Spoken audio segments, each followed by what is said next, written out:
art friends, we are going to learn about artist Jim Dine as we focus on our art today.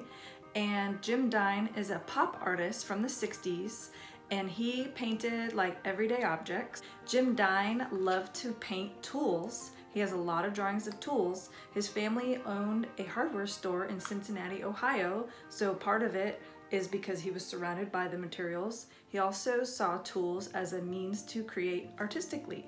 So it was just a symbol of things that artists can be creative with. Welcome to do an observational drawing with what you are surrounded by.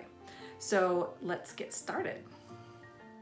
I have this beautiful old hammer that I want to do an observational drawing of. And the first thing that I did was trace it. And this is going to be the negative space. Jim Dine did some art where he showed the positive space, the observational drawing of the objects, and some he did with negative space. And so we're gonna have fun adding some shadows and shading here, just of the outline of the hammer. And then I'm gonna turn the paper over and do an observational drawing of the hammer. You can follow along with my observation of the hammer, or you can grab an object that you have at home, some kind of tool or a paintbrush, and start to do your own observational drawing, including a negative space picture as well.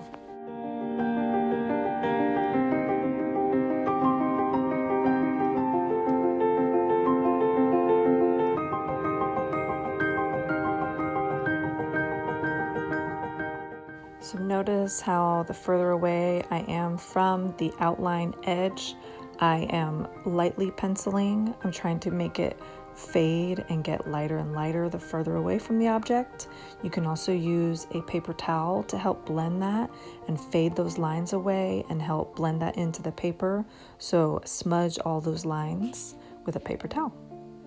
Now that I'm finished blending the background and fading it a little bit, I'm going to add another layer of dark right around the edge of the hammer outline, just to show the contrast and hard edge of it.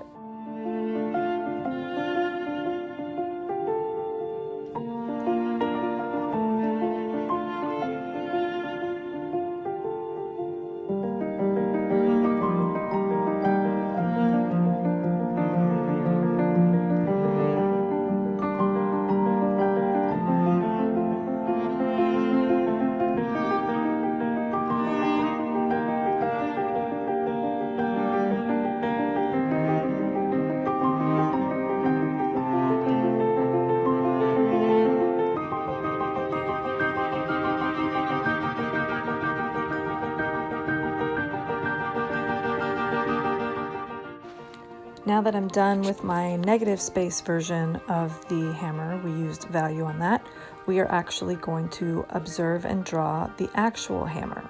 So we're going to be using art elements, line, and value again. We're going to do shading, and I'm also going to do some texture as I try to draw the wood of that handle and the shininess of the metal and the different ridges in that metal hammer.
Don't be afraid of adding value. A lot of students make a big mistake of going so light with their art that you don't see that strong contrast. Even me, with my picture, made it light, but I wanted you to be able to see it. It could have gone darker, as you can see looking at the actual hammer, but I wanted to show that shadow and the shine of that metal.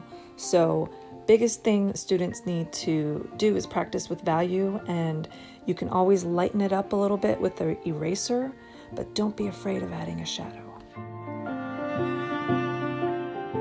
Hope you have fun making an observational drawing and a negative space drawing.